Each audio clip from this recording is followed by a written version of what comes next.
एवं जय हिंद।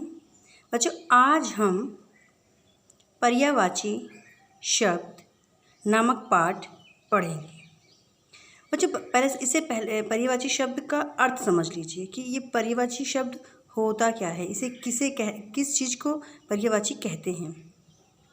तो सबसे पहले ये जान लीजिए कि पर्यायवाची एक ही अर्थ को बताने वाले अनेक शब्द जो हैं वो पर्यायवाची कहलाते हैं। जैसे अग्नि का अर्थ जो है, अग्नि के लिए आग, पावक, अनल का प्रयोग किया जाता है।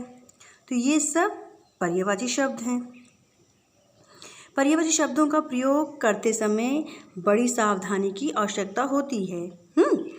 यह आवश्यक है कि जिस प्रसंग में एक शब्द दिया जा रहा है उसी प्रसंग में उसका पर्यायवाची भी प्रयुक्त हो। जैसे मेरी इच्छा है कि मैं विदेश जाऊं। बच्चों, इच्छा जो शब्द जो है का पर्यायवाची कामना होता है। कामना का प्रयोग किया जा सकता है, पर किया जाए तो अनुचित होगा। पर्यायवाची शब्द अर्थों में समानता लिए होने के बावजूद भी एक दूसरे के स्थान पर नहीं ले सकते। जैसे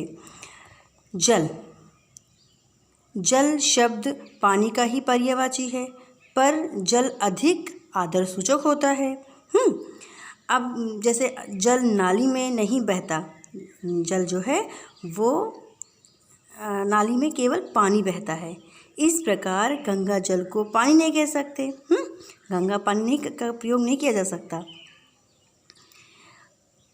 पर्यायवाची शब्दों के माध्यम से लेखन कला में सौंदर्य का विकास होता है। इसीलिए पर्यायवाची शब्दों का प्रयोग किया जाता है। अब आगे देखते हैं बच्चों। पर्यायवाची शब्दों के अर्थ में सूक्ष्म अंतर होता है। जैसे कमल का पर्यायवाची जलज भी होता है, पंकज होता है, परंतु दोनों के अर्थ में अलग अलग अर्थ में लिया जाता है। जैसे जलज जो है जल से उत्पन्न होता है, जल में जन्म लेने वाला, और पंकज का होता है कीचड़ में जन्म लेने वाला। तो सबसे अधिक पर्यायवाची शब्द जो है वो संस्कृत में प्रयोग किए जाते हैं। जैसे और इन पर्यायवाची शब्दों को 3 प्रकार के होते हैं। जैसे पूर्ण पर्याय वो होते हैं जो वाक्य में एक की जगह दूसरा रखा जा सके। जैसे मुसीबत, तकलीफ, उनको पूर्ण पर्याय कहते हैं। और अपूर्ण पर्याय वो होते हैं जो एक प्रयोग में पूर्ण पर्याय हो परंतु दूसरे प्रसंग में यही अर्थ ना हो। जैसे कपड़े टांगने की जगह लटकाना चलेगा, परंतु मुड़ लटकाए का अर्थ अलग हो जाएगा। अपूर्ण पर्याय गहराई से देखने पर जिन शब्दों में अर्थ भेद होता है, जैसे अभिमान, गर्व, घमंड, दर्प, अहंकार, पर्याय की तरह आते हैं परंतु है नहीं। ठीक है। अब देखते हैं बच्चों कुछ पर्यायवाची शब्द। जैसे अंगूर का होता है द्रक्ष, दख, इंखुर। सीताफल का काशीफल, कुम्हाड़ा, पेठा। आम का अम्र, रसाल, कामसर। कंगन का होता है कड़ा, चूड़ा, वलय, कण। करघनी का होता है कमरबंद, किणकी, तगड़ी। आगे काजल का काजर, कजल, अंजन और सुरमा। माला का कंठहार, हार, तस्बीह। आभूषण का अलंकार, आभरण, गहना, जेवर। श्रृंगार का बनाव, सज-धज, प्रसंधान। और परिधान का लिबास, पोशाक, पहनावा। अब कुछ प्रकृति से संबंधित पर्यायवाची देख लीजिए बच्चों। जैसे नदी है, नदी का क्या होता है सरिता, तरणी, निर्झरी। और समुद्र का सागर, जलधि, उधि, रत्नाकर, पेड़ का वृक्ष, विटप, तरु, द्रुम, पादप, फूल का पुष्प, सुमन, प्रसून, उपवन का उद्यान, वाटिका, बाग, बगीचा, पानी का जल, नीर, वारी, तोय, पेय और आब। तालाब का देखिए, ताल, सरोवर, ताड़न, जलाशय। पर्वत का पहाड़, शैल, आचर, गिरी, नग, भूधर। पत्थर का उपल, पाषाण, प्रस्तर, अश्म। बादल का मेघ, जलधर, पयोधर, नीरद और घन। चांद का हिमांशु, विधु, सोम, राशि। सूरज का सूर्य, भानु, रवि, दिनेश, दिनकर, कमल का जलज, पंकज, अरविंद, राजीव, नीरज। आकाश का नभ, गगन, अंबर, आसमान। किरण का मारीच, कर, मयूख, अंशु, रश्मि। हवा का वायु, समीर, पवन, अनिल। और शिक्षा से संबंधित देख लीजिए बच्चों, जैसे अध्यापक का पर्यायवाची होते हैं शिक्षक, गुरु, आचार्य, उपाध्याय, उस्ताद, है ना। अध्यापन का शिक्षण, उपदेशन, पाठन। पाठशाला का विद्यालय, मदरसा, शिक्षालय, विद्यापीठ। अध्याय का कांड, पाठ, प्रकरण, खंड, सोपान। विद्यार्थी का छात्र, शिक्षार्थी, जिज्ञासु। और अब मानव अंगों से संबंधित जो पर्यायवाची हमको देख लीजिए, जैसे अधर, ओंठ, होश, लब, कपाल का खोपड़ी, मुंड, माथा, ललाट। कंधा का अंश, खवा, स्कंद, भुजमूल। गाल का कपोल, आरिज, रुखसार। मुंह का मुख, चेहरा, मुखौटा, सूरत। पेट का अमाशय, जठर, हमल। आँख का नेत्र, नयन, चक्षु। आगे देखिए बच्चों, अभिनय, ये कला और सौंदर्य संबंधी शब्दों के पर्यायवाची। अभिनय का प्रस्तुति, स्वांग, नाटक। अभिनेता का कलाकार होता है। नायक, पात्र, रंगकर्मी। नायक का अगुआ, प्रधान, मुखिया, अग्रणी।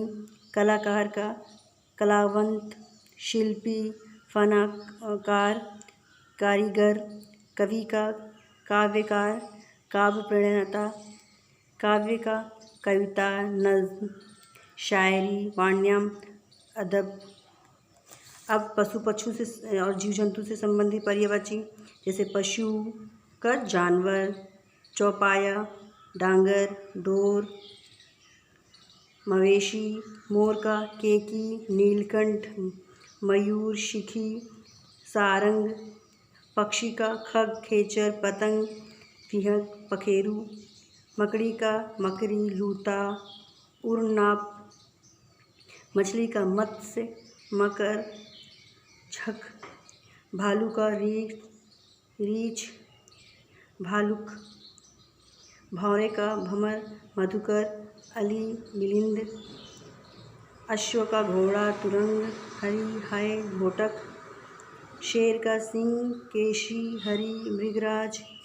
सांप का भयाल, भुजंग, विषधर, नाग, अह। और धर्म देवी देवता संबंधी पर्यायवाची, जैसे रावण का क्या होगा, दशानन, लंकेश, दशमुख। असुर का दानुज, दानव, दैत्य, राक्षस, निशाचर। इंद्र का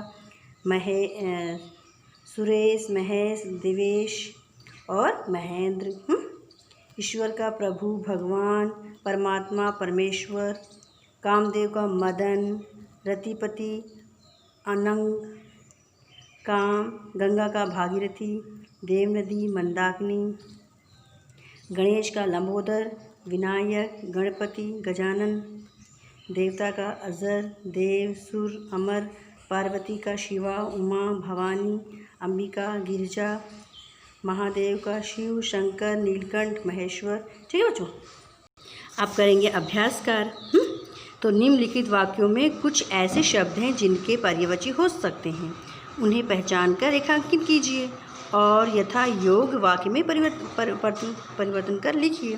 जैसे तालाब का क्या होता है? सरोवर, सरोवर में बहुत से कमल खिले हैं। तो जो कैसे होगा? दूसरा देखिए, वह राजा धनुष लिए बैठा था, तो इसका क्या होगा? वह राजा का क्या होगा? अंडरलाइन करिए इसे और रेखांकित कीजिए। और राजा का नृप, धनुष का तरकश लिए बैठा था। तभी नर नारी उस वन में आए, तो तभी नर नारी का क्या होगा? स्त्री पुरुष, हैं, या आदमी औरत, हैं,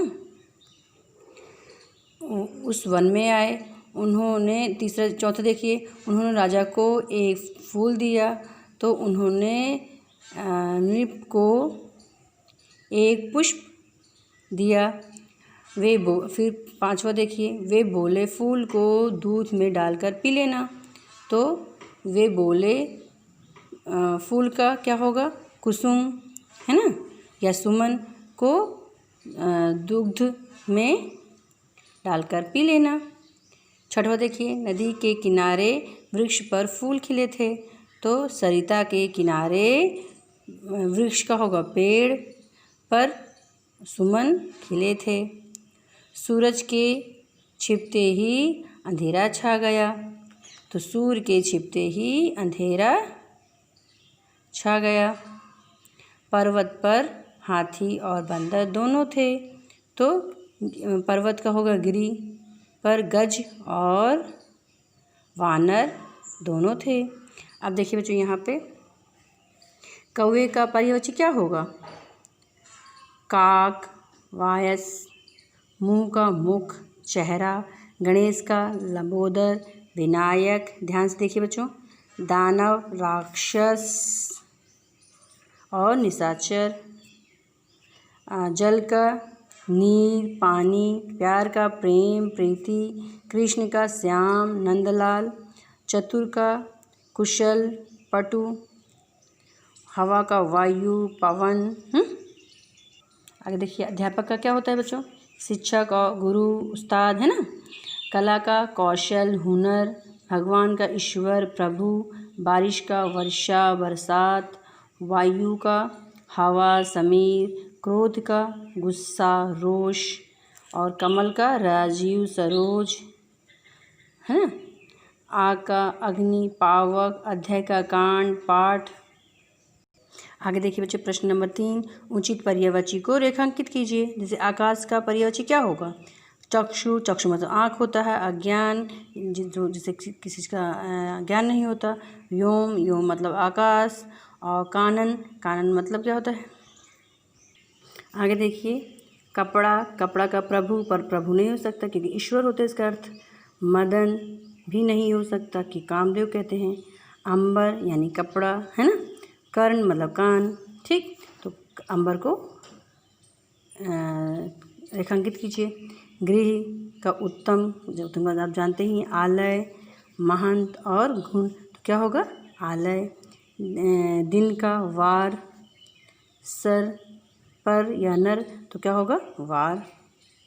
घोड़ा का घोटक, हिम का बर्फ होता है, हिरण का मृग होता है और मीन का मछली, तो क्या होगा? घोटक। आगे देखिए, नदी सुरसरी नहीं हो सकता, बहना, सागर, तो क्या होगा? सरिता। आँख का हर्ष, हर्ष मतलब प्रसन्नता होता है। लोचन मतलब नयन, आँखें होता है। तम अंधकार, ठीक है। दर्प, नौकर का घोटक नहीं हो सकता। अनुचर, है ना, अनुचर मतलब दास होता है, नौकर होता है ना। फल अमृत हो नहीं सकते। कोयल का दुग्ध, पिक, पक्षी नभ, तो क्या होगा? पिक। पृथ्वी का नर, पाताक, भू या कपि, तो क्या होगा? भू, ठीक। बेटा मुझे उम्मीद है आप सबको समझ में आया होगा, और अगर कोई तब भी आपको कोई समस्या हो तो आप कमेंट बॉक्स में करके मुझसे पूछ सकते हैं, मैं उसका रिप्लाई करूँगी। धन्यवाद बच्चों।